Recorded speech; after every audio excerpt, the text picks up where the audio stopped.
তুমি আর এই জ্বর গায়ে কাজে যেও নি গো, আজ একটু বিশ্রাম নাও। এভাবে আর কতদিন শরীরখানা চলবে? কাজে না গেলে কারখানার কাজখানা যে টিকবে না শিউলি। সামনে পয়লা বৈশাখ আসতেছে। তোমারে আর আমার মণিমাটারে যে দুটো ভালো কাপড় কিনে দিব, সে মেরুদণ্ড তো আমার নেই। যা সামান্য আয় হয় তাতে তো আমাদের তিনজনের পেটখানায় ঠিকঠাক চলে না। ওহ, এত চিন্তা করুনি গো, দুজনে ঠিক সংসারখানা চালিয়ে নেব। আমি দেখছি আর একটা বাড়ি কাজ খুঁজি। না না, তোমায় এতগুলো বাড়িতে গিয়ে কাজ করতে হবে না। গরিব মানুষের অসুখ বিসুখ নিয়ে এত ভাবলে চলে নাকি? তুমি বরং পুঁটলিতে দুটো মুড়ি বেঁধে দাও, তাড়াতাড়ি বের হই।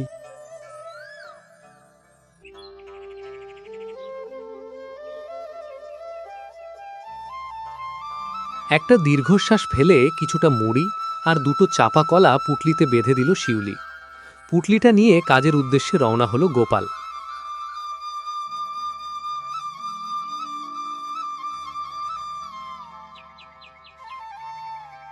বছর দশেক হলো গাঁয়ের একেবারে শেষ প্রান্তে ঘর বেঁধে বসবাস করছে গোপাল আর শিউলি। সংসার বলতে একটি ছোট্ট ঘর আর দুই স্বামী স্ত্রী, আর তাদের 15 বছরের একটি মেয়ে, তার নাম রেখেছে মণিমালা। আদর করে বাবা মা মণি বলেই ডাকে। কিন্তু বিগত দুদিন ধরে মণিমালা ভীষণ জ্বরে ভুগছে। কবিরাজের থেকে বেশ কয়েকটা জড়িবুটি এনেও খাইয়েছে, তাতেও বিশেষ কিছু লাভ হয়নি। শিউলির চোখে জল এলো। এই অভাবের সংসারে কিভাবে যে সবটা সামাল দেবে কিছুই সে বুঝে উঠতে পারছে না। এদিকে আবার তার কাজের বাড়ি যাবার সময় হয়ে গেছে। যেতে একটু দেরি হলে না জানি কি ঝড় উঠবে তার ওপর। আর এক মুহূর্ত দেরি না করে মণিমালার কপালে একটা আলতো চুমু দিয়ে সে বেরিয়ে পড়ল কাজের বাড়ির উদ্দেশ্যে।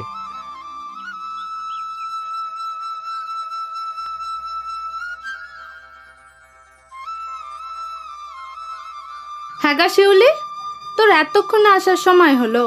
আজ দাদাবাবু শহর থেকে আসবে, তুই জানিস না কো? নে নে, চটপট রান্নাগুলো সেরে নে, এখনো মেলা কাজ পড়ে আছে। তাড়াতাড়ি রান্নার সমস্ত কাজ সেরে নিল শিউলি।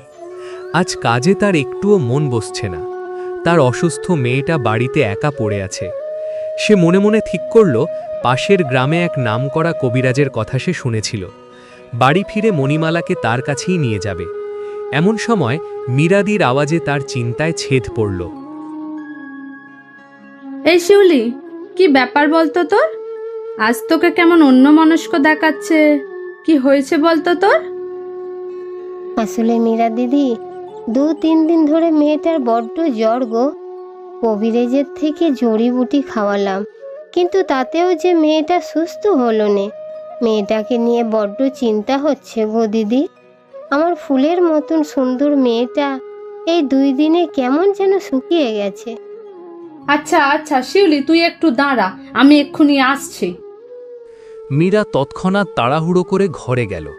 তার কিছুক্ষণ পরেই কি যেন একটা আঁচলের মধ্যে লুকিয়ে নিয়ে এলো। তারপর একটা তাবিজ বের করে শিউলির হাতে দিল। এই নে, এই নে শিউলি, এই তাবিজটা তুই নে। এটা গিয়ে তুই মণিমালার গলায় পরিয়ে দিবি। যদি অশুভ হাওয়া বাতাস লেগে থাকে তাহলে সব কেটে যাবে। শিউলি এক দীর্ঘ নিঃশ্বাস ফেলে মাথা নেড়ে সেখান থেকে বেরিয়ে এলো।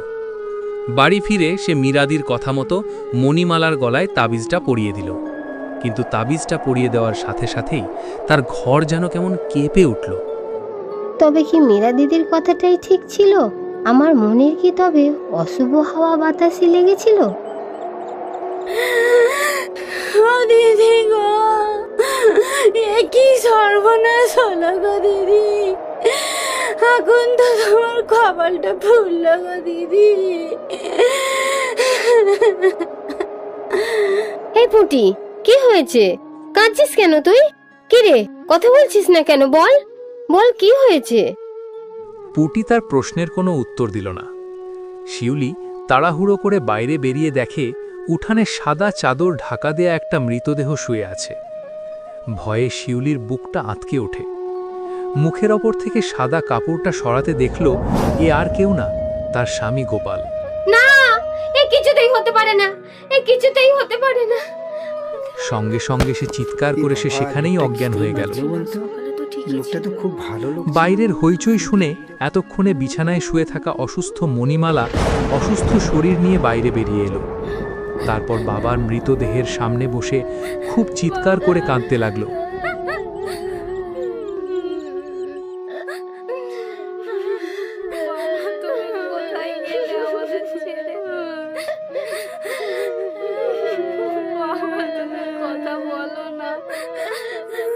গোপালের হাতে পায়ে কোনো ক্ষতের চিহ্ন নেই, দুর্ঘটনার কোনো খবরও নেই।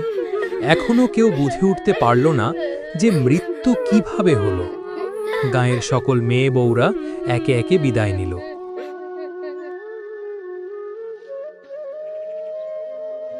দিন তিনেক পরের ঘটনা। বেলা প্রায় শেষ হয়ে এসেছে। ঘরের ভেতর মণিমালার মাথার কাছে শিউলি বসে আছে। সে যেন স্বামীর শোকে একেবারে পাথর হয়ে গেছে। এমন সময় শিউলি দেখল দরজার কাছে মীরাদি এসে দাঁড়িয়েছে। ও শিউলি, এ ভিটেতে আর একলা থাকিস নে, আমাদের ঘর চল। তুই আর মনি কটা দিন ওখানেই থাক, একটু সব সামলে নিয়ে ঘরে ফিরে আসবি। এই ভিটে ছেড়ে আমি কোথাও যাবনি গো দিদি। ও রোজ এখানে আসে আমাকে আর আমার মণিমাকে দেখতে। আমরা চলে গেলে যে ও খুব কষ্ট পাবে গো। পাগলামো করিস নে শিউলি, ভুলে যাস নে তুই শুধু গোপালের বউ নোস, এক সন্তানের মা। রাত বিরেতে অসুখ বিসুখ করলে কে দেখবে শুনি? মীরাদির কথায় শিউলি রাজি হয়ে গেল। মীরাদির সাথে তার রক্তের সম্পর্ক নেই, কিন্তু নিজের বোনের মতো তার কথা এতটা ভাবছে, আজকালকার দিনে এটাই অনেক বড় ব্যাপার।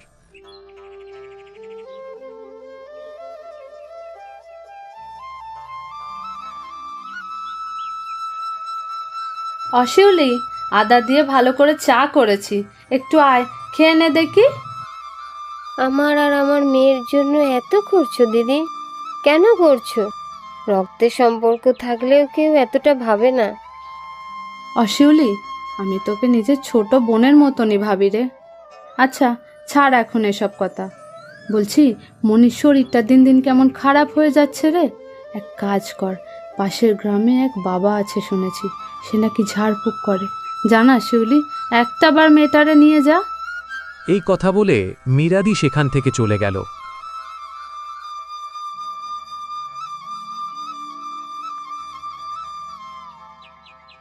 সারা রাত দুচোখের পাতা আর এক করতে পারল না শিউলি।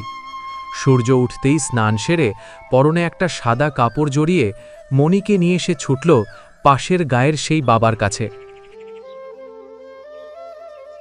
ঘরের ভেতর এক লাল বস্ত্র পরিহিত কেউ একজন বসে আছে আর মুখে কিছু বিড়বিড় করে মন্ত্র জপ করছে। ধীর পায়ে ঘরের ভেতর প্রবেশ করল শিউলি। মিনিট পাঁচেক এক দৃষ্টে সেই বাবার দিকে চেয়েই দাঁড়িয়ে রইল শিউলি। তারপর বলল, প্রণাম বাবা, আমি শিউলি। সকাল সকাল আপনারে বিরক্ত করলুম। বেশ কয়েকদিন ধরে আমার ওই মেয়েটার ভীষণ জ্বর। অনেক কিছু করেছি বাবা, কিন্তু তারপরও মেয়েটা কিছুতেই ঠিক হচ্ছে না। কিন্তু মা, তোর এই মেয়ের যে আয়ু আর বেশি দিন নেই। মেয়ে ছাড়া তিন কুলে যে আমার আর কেউ নেই বাবা। বড় আশা করে আজ আপনার কাছে এসেছি, খালি হাতে ফিরাবেন না বাবা। আপনি কিছু একটা করুন বাবা, মেয়ে ছাড়া যে আমি বাঁচবো না। তোর মেয়ের ওপর খারাপ দৃষ্টি লেগেছে রে, তবে তুই চিন্তা করিস নে। আমি তোর মেয়ের হাতে একটা মাদুলি বেঁধে দেব, ওই মাদুলিটা ওকে রক্ষা করবে।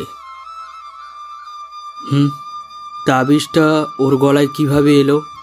এটা তো কোনো সাধারণ তাবিজ নয়। মনির কিছুতেই জ্বর কমছিল না, সেই জন্য মীরার দিদি এই তাবিজটা দিয়েছিল ওকে পরিয়ে দেওয়ার জন্য। শোন মা, তোকে একটা কথা বলি, তুই যার কথা বলছিস তার থেকে একটু দূরে থাকিস। আর শোন, তোর মেয়ের জন্য ওই তাবিজটা একেবারে ঠিক নয়। আরেকটা কথা, তোর মেয়ে অসুস্থ নয়, তোর মেয়েকে অসুস্থ করা হয়েছে। আর বাকিটা তুই সময় এলেই জানতে পারবি। এখন তুই যা, তোর যখন খুব আমাকে প্রয়োজন হবে আমি ঠিক নিজে থেকেই চলে আসব। যা এখন। কথা শেষ করে শিউলি তার মেয়েকে নিয়ে ওখান থেকে বেরিয়ে গেল। শিউলি মেয়ে মণিমালাকে নিয়ে জমিদার বাড়িতে ফিরে এলো। সে বসার ঘরের পাশ থেকে যাবার সময় একটা অল্প আওয়াজ শুনতে পেল। কারা যেন বলছে, আশা করি আজকের পর থেকে তোদের জীবনে কোনো সমস্যা থাকবে না। একবার পোড়া দেহ তার সামনে অর্পণ করতে পারলেই তোদের কোল আলো করে আসবে একটি শিশু। তোদের এতদিনের প্রতীক্ষা পূর্ণ হবে। যা, আর সময় নষ্ট করিস না, এক্ষুনি যজ্ঞের আয়োজন শুরু কর। শিউলি দরজার বাইরে দাঁড়িয়ে কিছুই বুঝতে পারল না। কিসের যজ্ঞ আর পোড়া দেহের মানে বা কি? হ্যাঁ, সে জানে যে তার মীরাদির কোনো সন্তান হয়নি, কিন্তু তার জন্য হঠাৎ তার মাথায় ভারী কিছু আঘাত নেমে আসে। প্রবল চিৎকার করে শিউলি কিছু বুঝে ওঠার আগেই অজ্ঞান হয়ে পড়ে। ওদিকে মণিমালার অবস্থাও সংকটজনক। তার শরীরটাকে কেউ আষ্টে পিষ্টে ধরেছে, মুখ চোখ একটা কালো কাপড় দিয়ে বেঁধে দেওয়া হয়েছে এবং অবশেষে তাকে কাঁধে করে নিয়ে যাওয়া হচ্ছে এক রহস্যময় জায়গায়। কেউ জানে না আগামী কিছুক্ষণের মধ্যে কি হতে চলেছে। কয়েক ঘন্টা পর শিউলির জ্ঞান ফিরে এলো। ধীরে ধীরে চোখ খুলে দেখে সেই ঘরের দরজার সামনে সে পড়ে আছে। মাথার মধ্যে এক অসহ্য যন্ত্রণা। হঠাৎ তার মনে হলো মণিমালা কোথায়, আর তার অজ্ঞান হওয়ার আগে তার মাথায় কেউ জোরে আঘাত করেছিল, কিন্তু কেন? শিউলির ভয়ে বুকটা শুকিয়ে যায় এক অজানা আতঙ্কে। সে চিৎকার শুরু করে দেয় মণিমালার নাম ধরে, কিন্তু হায় শিউলির কপাল, সে জানে না তার মণিমালার সাথে কি হতে চলেছে। ওদিকেই শুরু হয়েছে পিশাচতন্ত্র মহাযজ্ঞ। একটা বড় বেদির ওপর শোয়ানো আছে মণিমালার নিথর দেহ। না সেই দেহ মৃত, না তাতে প্রাণ এখনও আছে। কোনো মন্ত্র দ্বারা তাকে অজ্ঞান করে রাখা হয়েছে। বেদির পাশে চলছে তখন মহাযজ্ঞ। যজ্ঞের আগুন গ্রাস করছে একের পর এক নৈবেদ্য।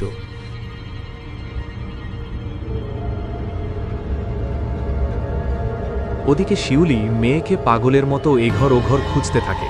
হঠাৎ তার কি মনে হতে ঘরের সদর দরজা খুলতেই তার সামনে দাঁড়িয়ে আছে অঘরী বাবা।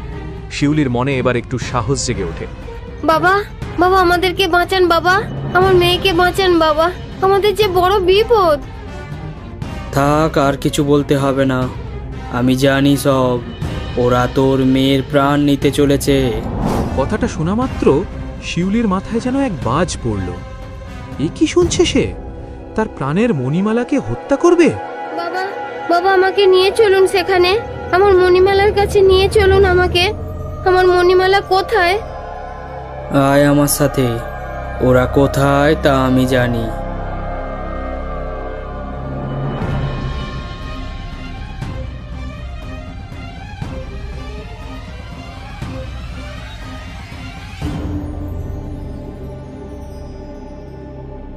যজ্ঞ সম্পন্ন হয়েছে, এবার উৎসর্গের পালা। ওই নিখুঁত দেহ যদি একবার দেবীর সামনে উৎসর্গ করা হয়, তাহলে ব্যাস তোদের আনন্দের দিন শুরু। তারপর কাপালিক একটা মশাল হাতে নিয়ে উঠে দাঁড়ায়, ধীর পায়ে এগোতে শুরু করে মণিমালার দিকে। সবার চোখে তখন একটা উন্মাদনা। মণিমালার দেহ উৎসর্গ করতে পারলেই তার পরিবর্তে আরেকটি দেহ জন্ম নেবে। কাপালিক চোখ বন্ধ করে একটা মন্ত্র বলে, তারপর আগুনটা নামিয়ে আনে মণিমালার শরীরের উপর। ঠিক তখনই এক রুষ্ট নারীর মূর্তির গলার আওয়াজ ভেসে আসে ওদের কানে। খবরদার, আমি তোদের সাবধান করে দিচ্ছি, আমার মেয়ের গায়ে তোরা কেউ হাত লাগাবি না। আমি তোদের কাউকে ছাড়বো না, শয়তানের দল। সবাই পেছন ঘুরে তাকায়। শিউলির চোখে তখন উন্মাদনা, তার দৃষ্টিতে যেন এক ভয়ানক আগুন জ্বলছে। আর তার ঠিক পেছনে এসে দাঁড়িয়েছে অঘরী বাবা। মীরাদি, তুমি এই জন্য আমাকে এত ভালোবেসেছিলে? তোমার মনে এই ছিল তুমি আমার স্বামীকে মেরেছো, এখন চাইছো আমার মেয়েকেও আত্মসাৎ করতে? তোমার কোল ভরানোর জন্য আমার কোল খালি করতে চাইছো? কিন্তু একটা কথা কান খুলে শুনে রাখো, আমি বেঁচে থাকতে এ আমি হতে দেব না। সবাইকে কথায় ব্যস্ত দেখে কাপালিক সেই সুযোগ নিয়ে মণিমালার গায়ে আগুন লাগাতে যাবে।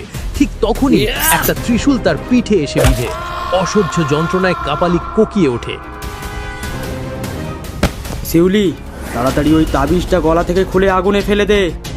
শিউলির শরীরে যতটা শক্তি থাকে সমস্ত শক্তি একত্রিত করে ছুটে যায় মণিমালার দিকে। মণিমালা তখনও অজ্ঞান হয়ে বেবির ওপর শুয়ে আছে। শিউলি মণিমালার হাতটা ধরতেই তার হাতের ওপর আরেকটা হাত এসে পড়ে। ছেড়ে দে বলছি, ছেড়ে দে। আমার এতদিনের আশা আকাঙ্ক্ষা আমি পণ্ড হতে দেব না। আমি বেঁচে থাকতে হতে পারে না, আমি করতে দেব না। ছেড়ে দে বলছি। এই ছাড় ছাড় বলছি, ছেড়ে দে। আমি বেঁচে থাকতে আমার মেয়ের কোনো ক্ষতি হতে দেবো না। তোর যা করার তুই তাই করে নে। ছাড় বলে দিচ্ছি, ছাড়। শিউলি আক্রোশের সঙ্গে মণিমালার গলা থেকে এক টানে তাবিজটা ছিঁড়ে ফেলে। তারপর সেটা ছুঁয়ে ফেলে যজ্ঞের আগুনে। সাথে সাথে একটা কালো ধোঁয়া উপরের দিকে উঠে যায়। ওদিকে ওদের শরীরে তখন শুরু হয়েছে অসহ্য জ্বালা যন্ত্রণা। ধীরে ধীরে তিনজনের শরীর ছটফট করতে করতে লুটিয়ে পড়ে মাটির ওপর।